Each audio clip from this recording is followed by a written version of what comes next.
ang mga kwento ng pag-ibig, kwento ng buhay, at kwento ng pag-asa dito sa Barangay Love Stories. Love Stories. Ang tadhana ay sadyang mapaglaro at minsan ay masama din kung magbiro. Bibigyan ka nito ng sitwasyong papabor sa iyo, ngunit madalas din ang ihahain sa iyo ay mga pagsubok na dudurog sa iyong puso. Ikaw, kabarangay, masasabi mo ba na naging mabuti sa iyo ang tadhana? Dear Papa Dudut, isang mapagpalang araw po sa inyo at sa inyong mga tagapakinig na palaging nakaabang sa bagong kwento ng pag-ibig, buhay at pag-asa tulad ko. Bilang isang tagapakinig din ng iyong programa ay nakagagaan sa loob, lalo na doon sa mga mabibigat ang pinagdaraanan. Dahil sa mga kwento ninyo ay nalaman ko na hindi pala ako nag-iisa. Napagtanto ko na ang mga pagsubok at pagkabigo sa pag-ibig ay normal na bahagi na talaga ng buhay ng isang tao. Para sa mga OFW na kagaya ko, naiibsan din ang homesickness at kalungkutan ko tuwing nakikinig sa inyong programa sa Facebook page ng Barangay LS. Sa totoo lang, Papa Dudut, ay hindi ko nga ma-imagine kung paano ako makakasurvive dito sa Brunei kung wala ang inyong programa. Ako po si Liza, single, 35 years old, taga Quezon City, pero 2 years nang nagtatrabaho sa Brunei bilang Customer Relations Executive. Ang sabi nila ay medyo hawig ko raw si Lexi Gonzalez. May pagkatsinita, payat, morena at matangos din ang ilong. Papa Dudut, mag-best friend kami ni Baron noong college. At pagkatapos nga ay naging kami rin. Siguro'y nakatulong din yung pagiging active namin sa church kaya tumagal kami ng 7 years. Sa katunayan, sa unang taon pa lamang ng relasyon namin ay may long-term plans na kami. 2 anak lang ang gusto namin at mag-iipon kami para makabili ng isang bahay sa subdivision sa Laguna. Magpapakasal lamang kami kapag pareho na kaming may 7 digits na ipon. At dahil matagal na rin kaming magkarelasyon, sobrang mature na naming mag-isip. Pero dahil ideal man ko siya at medyo kahawig niya si Jack Roberto, na ultimate crush ko ay kinikilig pa rin ako sa kanya. Para makaipon ka agad at makapagpakasal na ay naisipan na namin noon na magtrabaho abroad.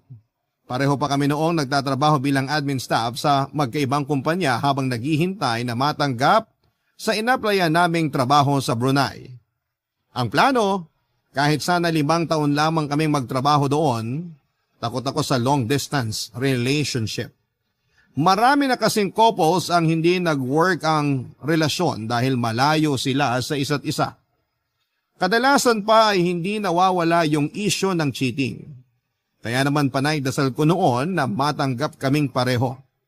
May kaibigan kasi ako na nagtatrabaho sa Brunei at siya rin yung tumulong sa amin ang panahon na yon. Kahit nga sana hindi kami same company, basta yung pwede kaming makaalis ng halos sabay lang. May kamahalan din kasi ang renta sa mga apartment doon lalo na't nasa central area yung pagtatrabahuhan namin kung sakali. Kaya naisipan namin na mas maganda kung makakapag-share kami sa isang paupahan lang. Papa Dudut.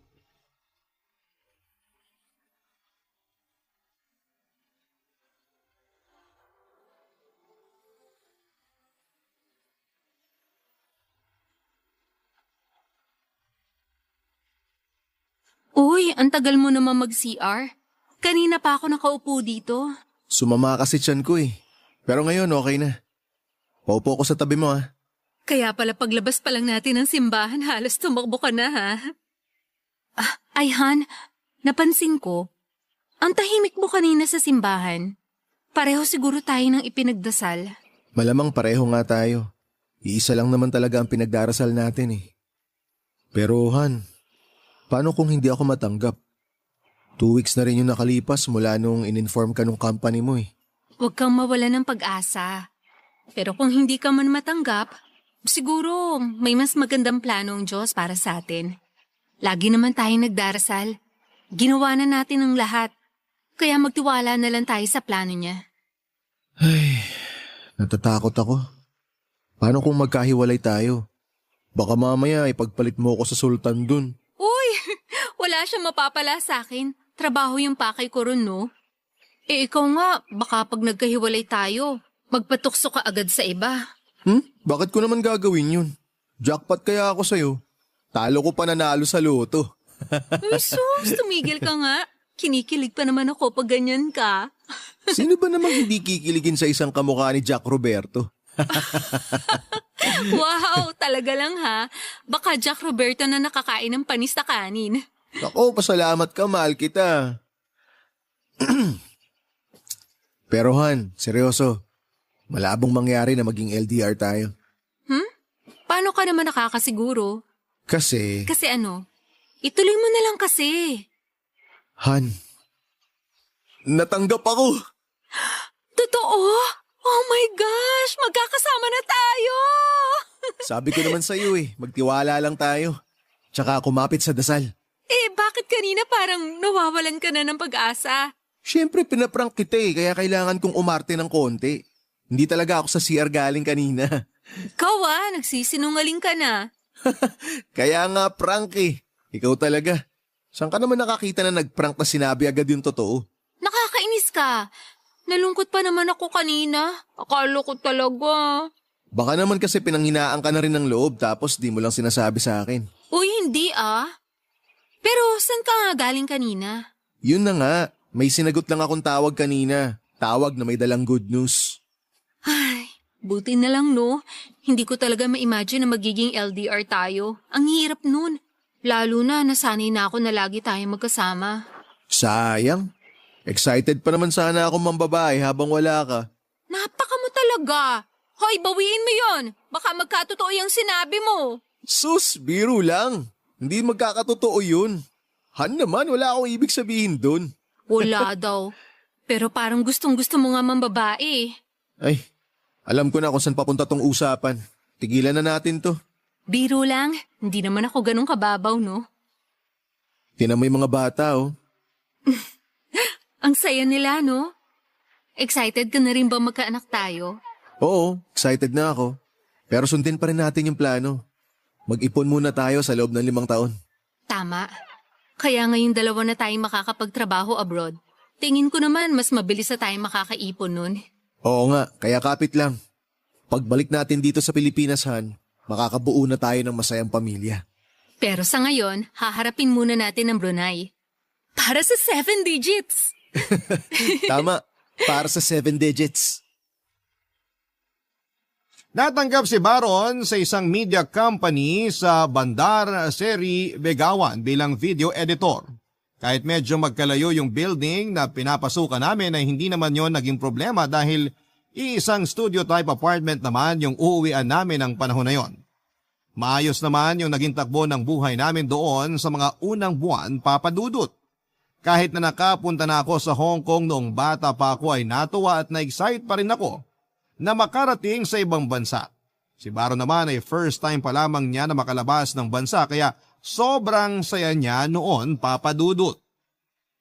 Yung unang 3 buwan namin, kinalimutan na muna namin ang pagtitipid at mga strict plans namin. Every weekend ay namamasyal kami, nagdi-dinner sa mga masasarap na kainan. Para kaming mga nanalo sa loto at hindi na muna inisip ang pera at pag-iipon. Katwiran namin magkasama naman kami at ilang taon pa ang itatakbo ng mga kontrata namin doon. Maayos naman ang lahat ng panahon na yon. May mga pagkakataon nga na hindi ko maiwasang mapaisip na parang too good to be true yung mga nangyayari sa amin. Kung usapang pinansyal ay okay na okay kaming dalawa, papadudot. Wala rin naman kaming problema sa kumpanyang napasukan namin. Pero siguro nga ay tama yung kasabihan na kapag may mga magagandang bagay na sunod-sunod na nangyayari ay palagi itong may bawi. At yun nga mismo ang naganap sa aming dalawa, papadudot.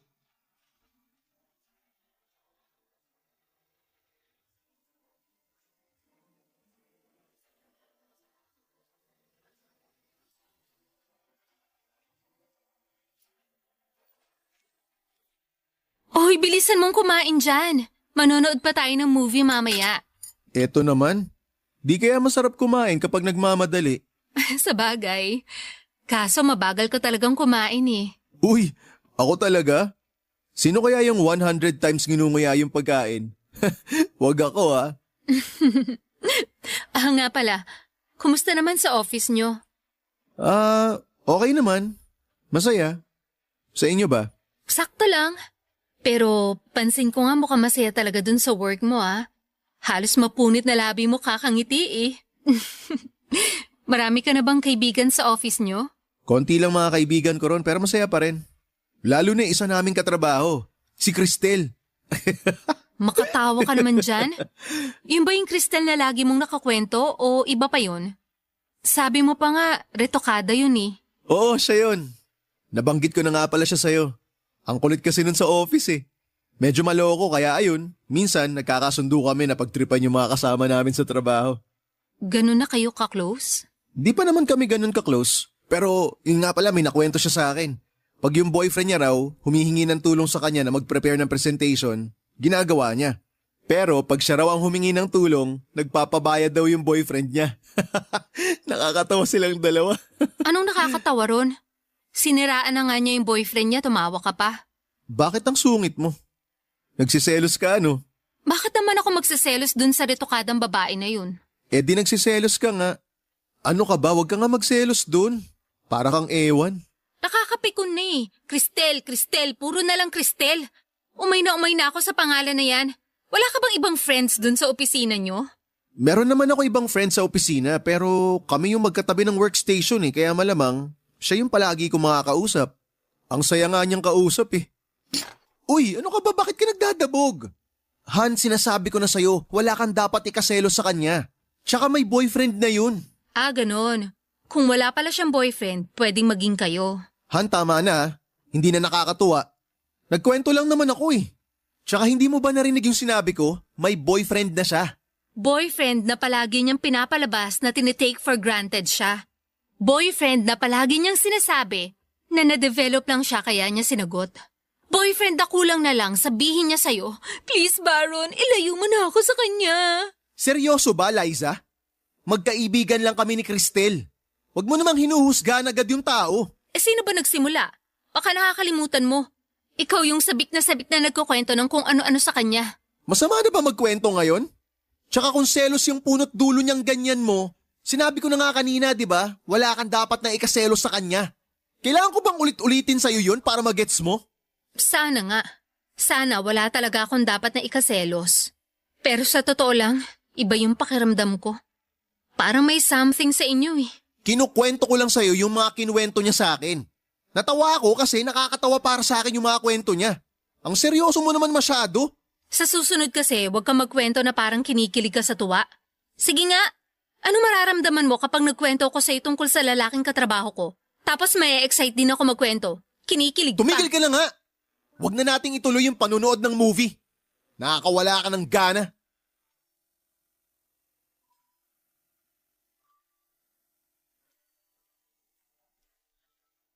Alam ko na medyo wala ako sa lugar ng mga oras na yon dahil sa pagsiselos ko, Papa Dudut. Pero sa tagal na rin naming magkarelasyon, kabisado ko na nga ang kilos niya, ang pagkatao niya kung paano siya mag-react sa mga bagay-bagay at kung anong mga bagay ang nagpapairita sa kanya. At kahit minsan ay hindi ko siya nakitang ganon ka-excited na magkwento at ganon ka-interesado sa isang tao. Yung tipong nakangiti siya tuwing nababanggit niya si Cristel. Hindi lang kasi isang beses niyang nakwento yung tungkol sa katrabaho niyang yon. May punto na halos araw-araw na. Lagi siyang may bagong kwento at hindi rin nawawala yung excitement niya. Ramdam ko noon sa tono niya na may kakaiba na sa kanilang dalawa ni Cristel. Hindi niya man aminin, pero hinala ko noon na madalas na silang nagkakausap. Baka nga hindi lang tuwing nasa opisina. Ni minsan ay hindi pa nagkamali ang instinct ko kaya kinabahan na rin ako ng panahon na yon. Matapos yung pagkatalo namin na yon ni Baron ay medyo nag-iba na yung pakikitungo niya sa akin, Papa Dudut. Hindi rin niya ako kinakausap at parang iniwasan niya yung presensya ko. Ikinalungkot ko naman yon ng sobra dahil hindi ako sanay na ganun siya sa akin, Papa Dudut. Barangay Love Stories. Barangay Love Stories. Papa Dudut, ilang araw matapos ang insidenteng yon ay nagkabati na rin kaming dalawa ni Byron. Para hindi na kami magtalo pa ay hindi ko na binabanggit noon ni Baron ang pangalan ni Cristel tuwing magkasama kami. Pero sa halip na mapanatag ay mas lalo akong nag-isip ng kung ano-ano. Dahil doon ay naging paranoid na ako. Maraming beses na akong nag-overthink at iniisip ko na sana pala'y pinigilan ko na lamang ang sarili ko. Sana'y nag-abang at nagmasid na lamang ako noon. Dahil aware na si Baron sa pwede kong isipin noon ay napansin ko na mas nag-ingat na siya. Noong mga panahon na yon ay unti-unti akong kinain ng paranoia at insecurity. Alam ko naman sa sarili ko na hindi naman ako pangit para ma-insecure kay Cristel. Pero sa mga kwento noon ni Baron ay parang mas masaya siya pag yon ang kasama niya. Sa kaloob-looban ko ay alam kong may mali. Sabi nga nila ay malakas daw ang kutob ng mga babae. Sa pagkakataong yon ay dinaan ko na lamang sa dasal ang lahat. Ipinagdasal ko sa Panginoon na sana kung wala naman akong dapat na ikaparanoid noon, ay alisin niya yon sa aking pakiramdam. Pero kung meron man, sana'y makumpirma ko rin kaagad. At mukhang dininig naman kaagad ang panalangin kong yon nang minsan kaming magawin ang katrabaho ko. At kalaunat naging kaibigan ko na rin na si Eka sa isang fast food sa Brunei, Papa Dudut.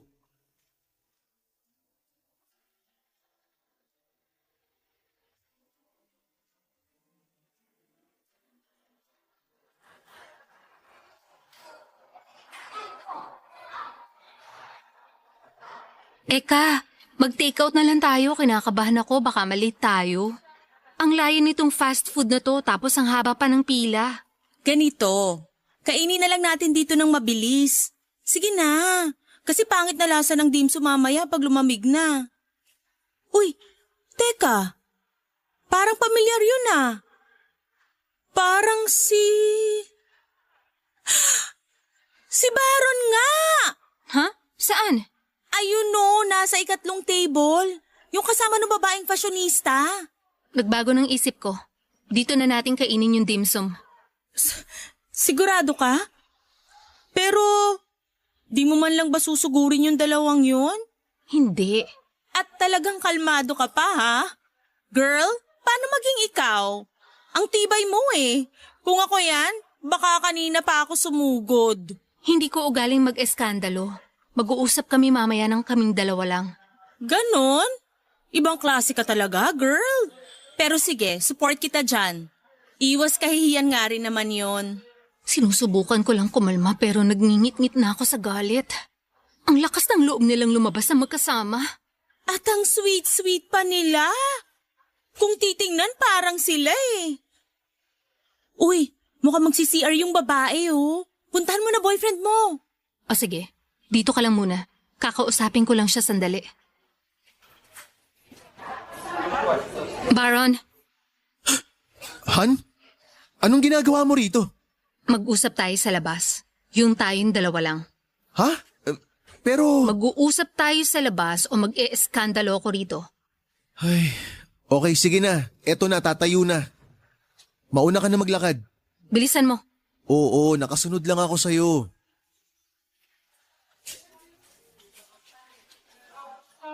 Bakit magkasama kayo nung Cristel na yon? Hindi kami magkasama. Nagkataon lang na pareho kami ng pupuntahan kaya nagsabay na kaming kumain. Wala namang masama ron. Walang masama? Eh ang sweet-sweet nyo nga kanina. Nagsusubuan pa kayong dalawa? Pwede ba hinaan mo yung boses mo?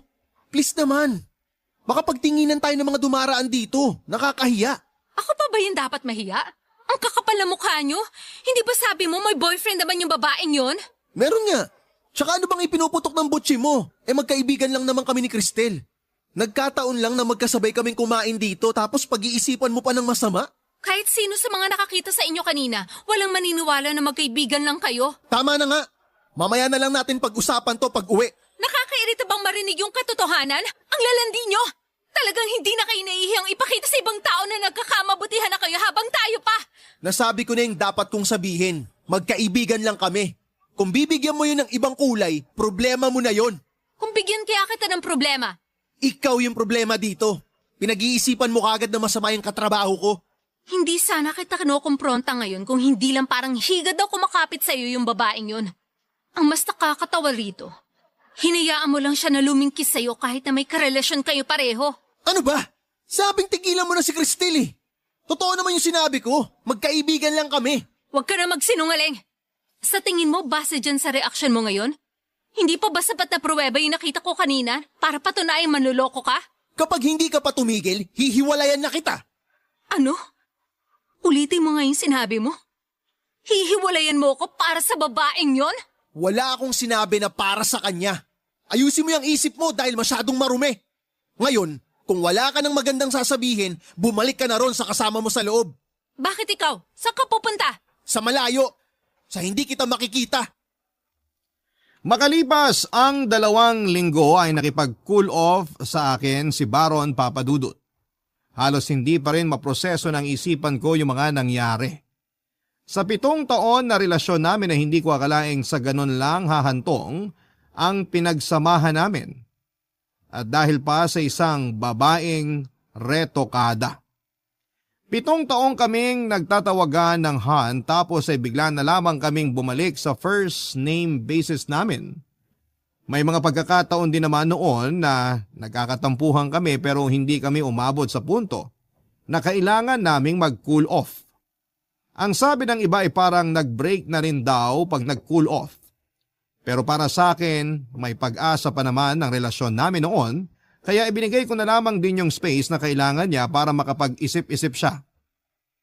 Dahil nasa isang maliit na studio type apartment lamang kami at nagsishare sa isang kama, sobrang hirap at napaka-awkward ng sitwasyon naming dalawa, Papadudut.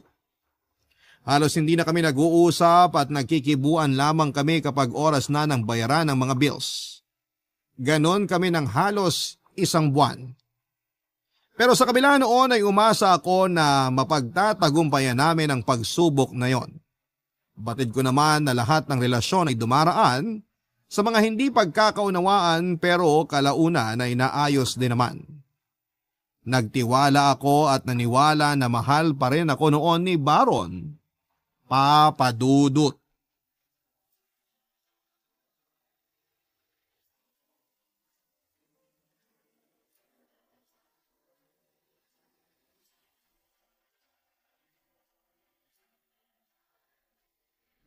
Baron, ito nga pala yung share ko sa renta nitong apartment. Okay, salamat. Pwede ba kitang makausap? Tungkol saan? Sandali, umupo ka muna. Sige. Anong pag-uusapan natin? Tungkol ba dito sa apartment? Ha? Hindi. Hindi tungkol dun. Ano pala? Siguro kailangan na nating formal na gawin to. Formal na gawin ng alin? Yung cool off natin. Sa tingin ko, kailangan na nating formal na maghiwalay. Maghiwalay? Bakit? Pasensya ka na pero sa tingin ko, hanggang doon na lang talaga yung relasyon natin. Kaya tayo nag-cool off para makapag-isip-isip, di ba? At yun na nga yung napag-isipan kong gawin.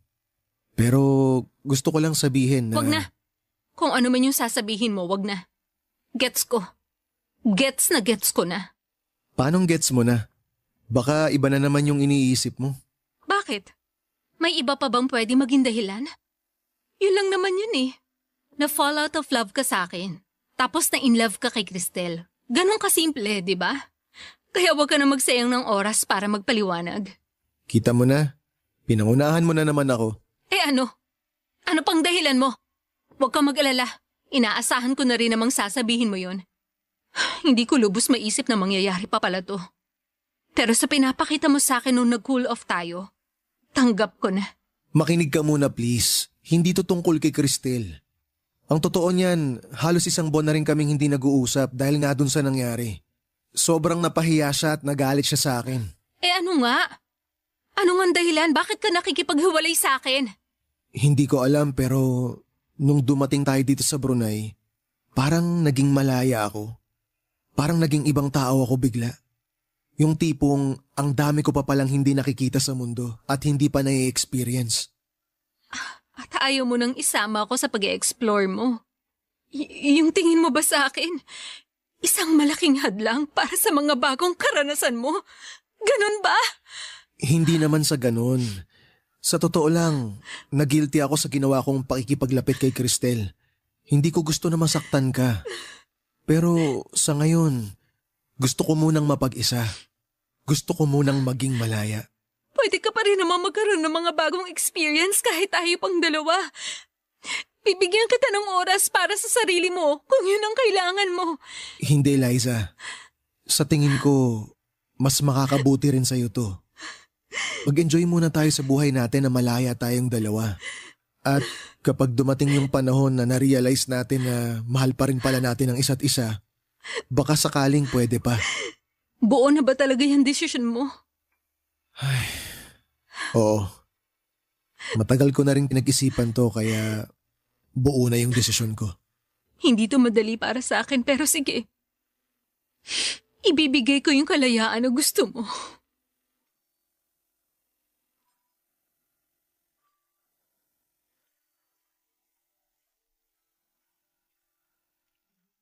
Papadudot, tama nga yung sinabi ni Baron na hindi nga para kay Cristel yung hiningi niyang kalayaan sa akin.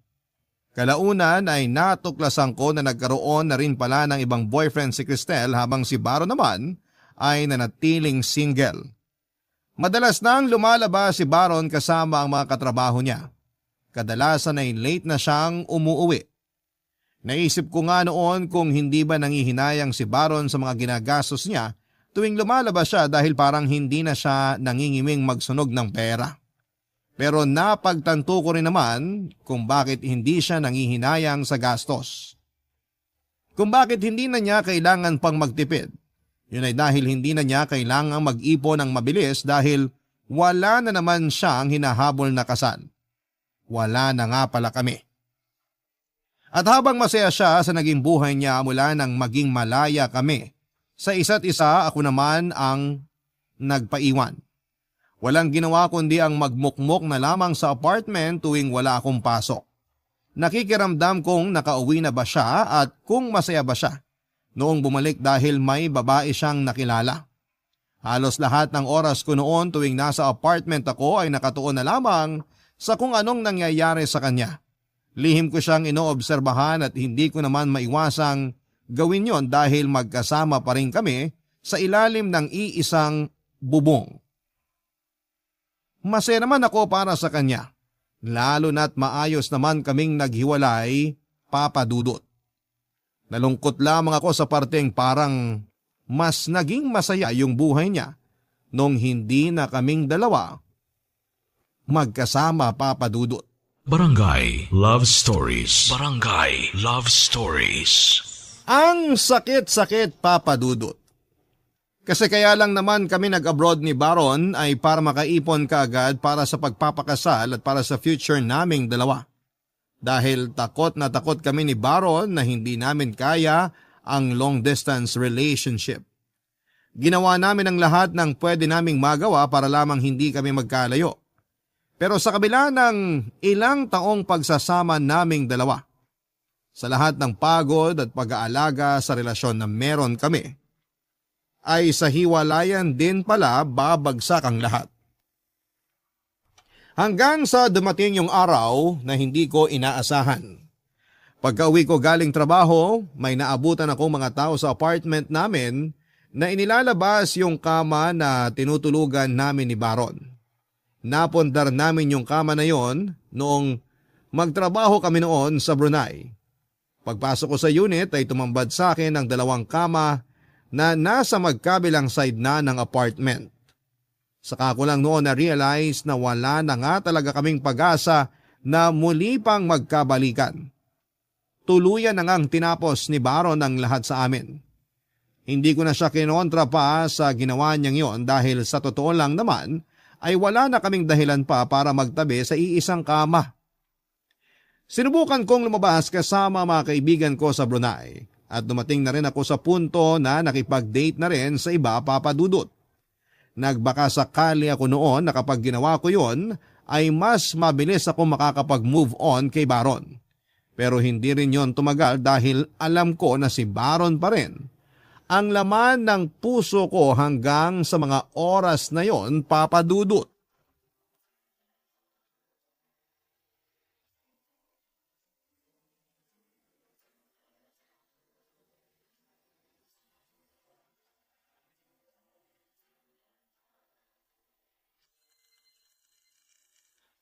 Tumatawag na naman tong si Eka. Mukhang alam ko na kung bakit. Sagutin ko na nga lang. Oh, napatawag ka. Girl! Hoy, kumalma ka nga. Mabibingi ako sa'yo eh. Kasi naman no, pinahirapan mo pa ako na humanap ng ide-date mo tapos hindi mo lang sisiputin. Hustisya naman sa effort ko, girl. Ikaw naman kasi nagpupumilit eh. Hindi ba nga pagkatapos ng 3 nakadate ko, ayaw ko na muna? Tapos hinanapan mo pa rin ako. Nakakainis ka. Sinayang mo yung pagkakataon. Rich kid kaya yun. Ay, sayang talaga. At ang haba ng hair mo, girl ah. Di mo talaga sinipot yung ganun kapoging date? Iba ka. Ayoko na muna makipag-date. Kung gusto mo, saluhin mo na lang yun. Ikaw na makipag-date. Oy, loka ka. Ayoko nga no. Loyal ako sa manliligaw ko sa Pilipinas. Talaga lang ha? Paano kaya kung ikwento ko sa kanya yung nangyari sa bar nung... Huwag mong gagawin yon. Aahitin ko talaga lahat ng buhok mo sa buong katawan mo pag nagkataon.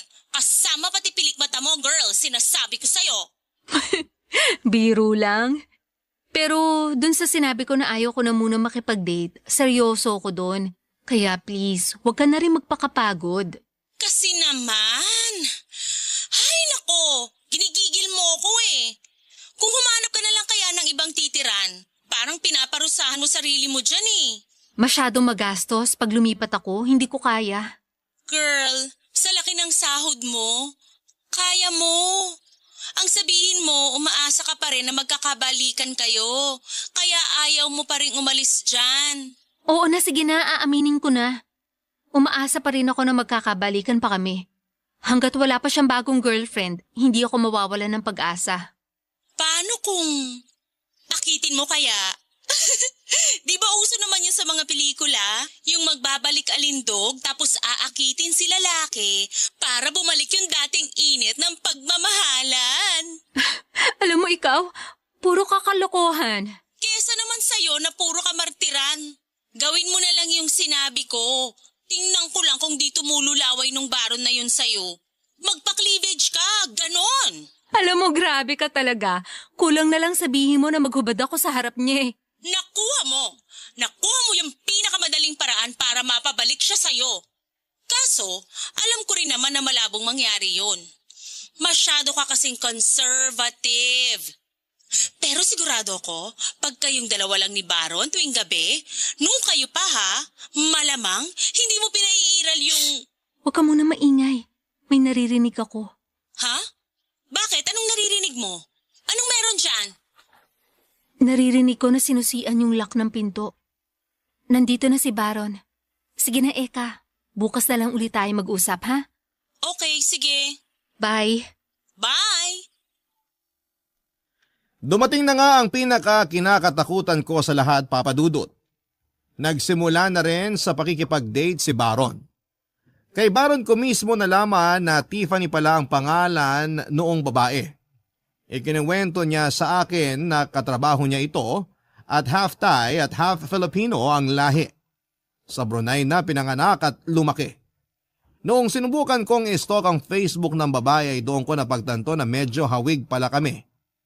Natawa pa nga ako noon dahil naisip ko na ang gusto lang pala ni Baron ay yung Thai version ko. Umiral na naman noon ang pagiging marupo ko at umasa ulit ng kaunti. Inisip ko noon na baka hindi pa nakaka-move on si Baron dahil ang hanap niya ay halos tulad ko lang din naman. Pero habang tumatagal, Na-realize ko na hindi na lang yon basta date-date lang dahil nakita ko na seryoso na nga si Baron kay Tiffany. Gabi-gabi kong naririnig na nag-uusap sa video call sina Baron at Tiffany dahil hindi naman kalayuan yung agwat ng kamang tinutulugan naming dalawa. Madalas ako noong nagpapanggap katulog na habang nakikinig sa usapan nila na parang pumupunit sa puso ko. Dahil doon ay natutunan kong umiyak ng tahimik habang pilit na isinisiksik sa isipan ko na malabo nang maging kami pa ni Baron. Yung tono niya kapag kausap si Tiffany ay yung lambing na mga sinasabi niya ay ganun-ganon siya sa akin noong kami pa. Kapag wala si Baron ay doon lamang ako nakakabawi ng hagulhol, Papa Dudut. Nung una'y tinatago ko pa ng concealer ang pamumugto ng aking mga mata. Hanggang sa na-realize ko na rin na wala namang pakialam sa itsura ko si Baron. Halos hindi na nga niya ako matignan. Sa 1 taon at kalahating nasa Brunei kami ay natapos yung 7 taon namin ng ganon-ganon na lamang. Mula sa pagiging magkasintahan, naging parang estranghero na lamang kami noon sa isa't isa, Papa Dudut.